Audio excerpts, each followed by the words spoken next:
Welcome to studio news. தரக்கம் யாரை பற்றி பார்க்க போகிறோம்னா, அதிமுகவில் பார்த்தீங்கன்னா எடப்பாடி பழனிசாமிக்கு நெருங்கிய வட்டத்தில் இருக்கவங்களே பார்த்தீங்கன்னா இப்போ எடப்பாடி பழனிசாமியை உதறி தள்ளிட்டு போகிற அளவுக்கு பார்த்தீங்கன்னா ஒரு முடிவு எடுத்திருக்கதா சொல்கிறாங்க. இப்போ ஜெயக்குமார் 2026 எலெக்ஷன் வரைக்கும் இருந்துட்டு அதுக்கப்புறம் விஜய் கட்சிக்கு மாறதுக்கான வாய்ப்பு இருக்குன்றாங்க. ஸோ அவர் கொடுத்த பேட்டியில் பார்க்கலாம். இதே ஜெயக்குமார் பார்த்தீங்கன்னா உங்கள் கட்சியிலேருந்து பார்த்தீங்கன்னா விஜய் கட்சிக்கு போகிறாங்களே, அதை பற்றி என்ன நினைக்கிறீங்கன்னு சொல்லும்போது, ஆமாங்க, அது வந்து எந்த எந்த ஒரு அதிகாரப்பூர்வம் வரல, அதெல்லாம் ஒரு பொருளின்ற மாதிரி வந்து எப்பயும் சொல்லிட்டார். ரைட்டுங்களா? வழக்கம் போல் சொல்லிட்டார். அவரை பற்றி கேட்குறாங்க. ஸோ நீங்களும் விஜய் கட்சியில் இணைய போகிறதான்னு சொல்கிறீங்களே, அப்படியே ஒரு பேச்சு அடிப்படுதே, நீங்கள் என்ன சொல்ல விரும்புறீங்கன்னு கேட்கும்போது, அதுக்கு வந்து ஜெயக்குமார் என்ன சொல்லியிருக்காருன்னா, எனக்கு இன்னும் அழைப்பு இல்லைங்க, அழைப்பு வந்தால் பார்க்கலான்ற மாதிரி சொல்லிட்டார். ஸோ இதுதான் எல்லாருக்குமே அதிர்ச்சி. அப்போ இந்த அதிமுகலேருந்து இன்னும் பிரிஜனமே இல்லைன்ற மாதிரி உணர ஆரம்பிச்சிட்டாங்க. இது ஒரு விஷயம். பொதுச் செயலாளர் பதவி பார்த்திங்கன்னா செல்லுமா செல்லாதான்ற வழக்கு இருக்குது, நிலுவையில் இருக்குது. அந்த மூல வழக்கில் பார்த்திங்கன்னா எடப்பாடி பழனிசாமிக்கு தனக்கு சாதகமாக வருன்ற மாதிரி நம்பிக்கை இழந்துட்டாருன்னு சொல்கிறாங்க. ஸோ இந்த செயற்குழு கூட்டம் கூட்டினார் பார்த்திங்களா, அந்த செயற்குழு கூட்டத்தில் கூட்டி முடிச்சிட்டோம். வருஷத்துக்கு ஒரு செயற்குழு கூட்டம், 2 செயற்குழு கூட்டம், ஒரு பொதுக்குழு கூட்டம் தான் நடத்துவாங்க. இப்போ ஒரு செயற்குழு கூட்டம் முடிஞ்சிருச்சு. இன்னொரு செயற்குழு கூட்டம், ஒரு பொதுக்குழு கூட்டம் நடக்கணும். பொதுக்குழு கூட்டம் நவம்பரில் நடக்கிறதுக்கான வாய்ப்பு இருக்குது. அப்போ அந்த செயற்குழு கூட்டமே வந்து பார்த்திங்கன்னா நாங்கள் நடத்தி முடிச்சிருக்கோம்னு சொல்லிட்டு தேர்தல் ஆணையத்தில் சொல்கிறாங்க. தேர்தல் ஆணையம் ஏற்றுக்குச்சான்னு கேட்டிங்கன்னா அடுத்த ஒரு நாள் ஒரு கடிதம் போடுறாரு.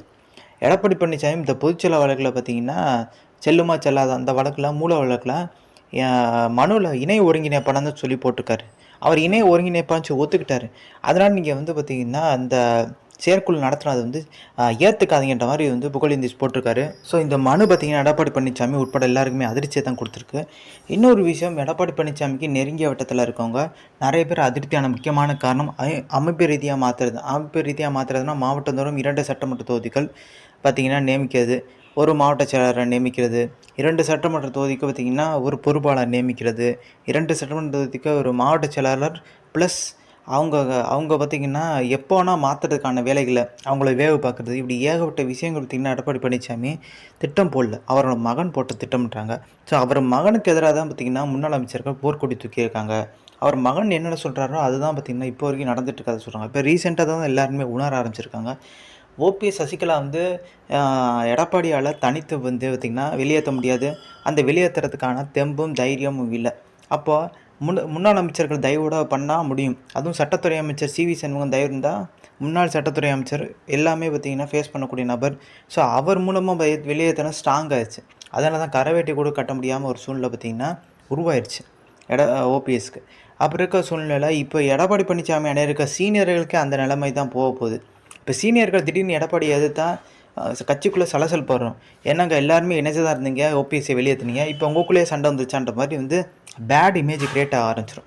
அதனால தான் பார்த்திங்கன்னா எந்த முன்னாள் அமைச்சர்களும் பார்த்திங்கன்னா எடப்பாடி பழனிசாமி விமர்சித்து இன்னும் வந்து அந்த காயின் நகர்த்துறான்றாங்க.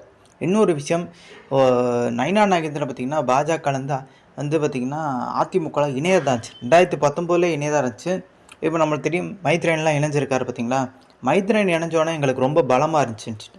இதுக்கு முன்னாடி என்ன பலமாக இருந்துச்சு, அவர் 10 கட்சி மாறிட்டார், அவர் வந்தால் என்ன வராட்டி என்ன, பெரிய லெவலில் பலம் சொல்லவே முடியாது. பெரிய ஆட்களை வந்தால் தான் பலம், ஓபிஎஸ் இருந்தால் பலம் அப்படி சொல்லலாம். நயினா நாகேந்திரன் பார்த்திங்கன்னா இணையதாக இருந்துச்சு 19. நயினா நாகேந்திரன் என்ன முடிவு எடுத்துறா, பாஜக வந்து பார்த்திங்கன்னா நம்மளுக்கு முக்கியத்துவம் கொடுக்காதனால நம்ம வந்து அதிமுகவில் இணைஞ்சிடலாம்ன்ற நேரத்தில் சசிகலா வெளியே வராங்க. ஒருவேளை சசிகலா வந்து உள்ளே வந்துடுவாங்கன்ற பயம் நயினா நாகேந்திரன் இருக்குது. நயினா நாகேந்திரன் முக்கியமாக பார்த்திங்கன்னா அதிமுகலேருந்து வெளியே வந்ததுக்கு முக்கியமான காரணமே சசிகலா தான். ஸோ முதலமைச்சர் பார்த்திங்கன்னா தேர்ந்தெடுத்தாங்கல்ல பார்த்திங்களா, ஜெயலலிதா சிறைக்கு போகும்போது, அப்போ ரேஸில் பார்த்திங்கன்னா நயினா நாகேந்திரன் வந்து ஜெயலலிதாவோட சாய்ஸாக இருந்துச்சு. ஓபிஎஸ் பார்த்திங்கன்னா சசிகலா சாய்ஸ். ஆனால் ஓபிஎஸ் பார்த்திங்கன்னா முதலமைச்சர் சீட்டில் உட்காந்தார். ஆனால் நயினா நாகேந்திரன் அம்மா மறைக்கப்புறம் பார்த்திங்கன்னா பாஜகவில் இணைஞ்சிட்டார்.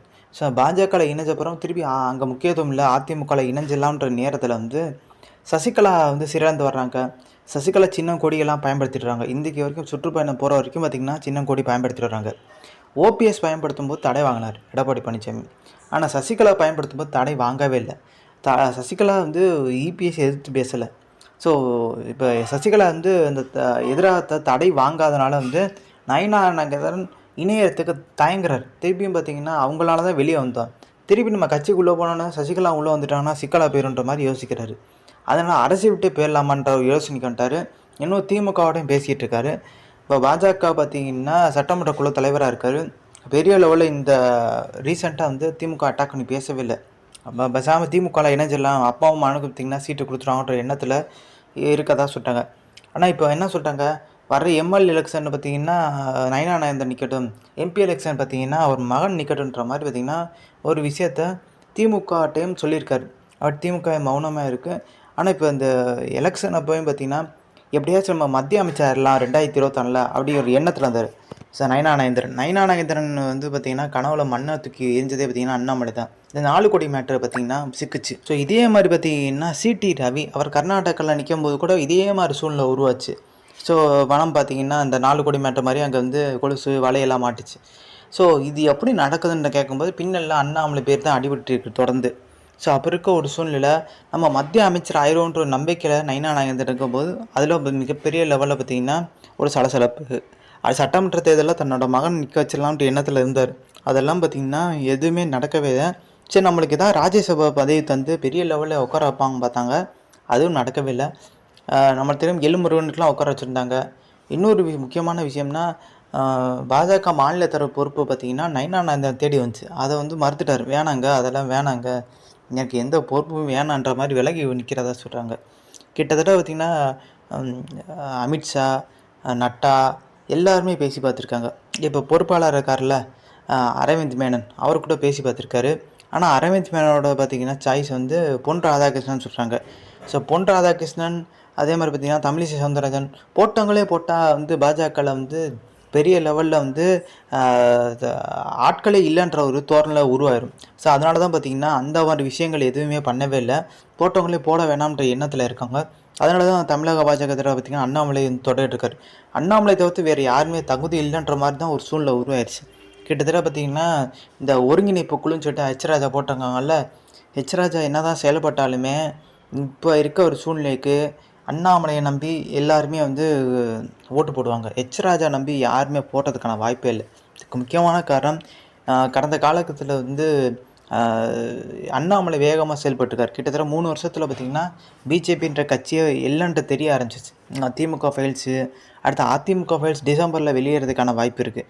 ஸோ இதனால தான் பார்த்திங்கன்னா அதிமுகவோட கூட்டணி வைக்கின்ற மாதிரி அட்டம் பிடிச்சிட்ருக்காங்க பிஜேபி. அப்படி பிஜேபி வந்து பார்த்திங்கன்னா கூட்டணி அவங்க கூட வைக்கிறேன்னா சர்வசாதாரணமாக வந்து போகிற போக்கில் இந்த ஏடிஎம்கே ஃபைல்ஸும் போட்டு விட்டு போயிடுவார். இப்போ போகிற போக்கில் பார்த்திங்கன்னா இப்போ இந்த அண்ணாமலையை வந்து டெல்லிக்கு அனுப்பிச்சது, அதாவது டெல்லி வந்து பார்த்திங்கன்னா லண்டனுக்கு அனுப்பிச்சதே கூட்டணி உருவாகணும்னு சொல்கிறதுக்காண்டி தான். போகிற போர் கூட தற்கொலைன்னு சொல்லிட்டு போயிட்டார், அதாவது கூட்டணி அமையக்கூடாதுன்னு சொல்லிட்டு போயிட்டார். ஆனாலும் பார்த்திங்கன்னா பேச்சுவார்த்தை நடந்துட்டு தான் இருக்குது. எந்த அளவுக்கு கை கொடுத்துன்னு தெரியல. ஸோ அதிமுக பொறுத்த வரைக்கும் பார்த்திங்கன்னா இப்போ தனித்துன்னு சொல்லிட்டாங்க. 2026 26 எடப்பாடி பழனிசாமி மீறி பார்த்திங்கன்னா கூட்டணி வச்சார்னா அது தொண்டர்கள் மத்தியில் சலசலப்பு தான் ஏற்படும், அதிருப்தி தான் ஏற்படும், நம்பிக்கை இழந்துருவார். எடப்பாடி பழனிசாமி மேலே இருக்க நம்பிக்கையை இழந்து போயிடும் எல்லா மக்களுக்கும். கிட்டத்தட்ட பார்த்திங்கன்னா தொண்டர்களுக்கும் அதே நம்ம தான். ஸோ ஜென்ஃபேமிஸ் லைக் ஷேர் தேங்க்ஸ் சிந்திஸ்.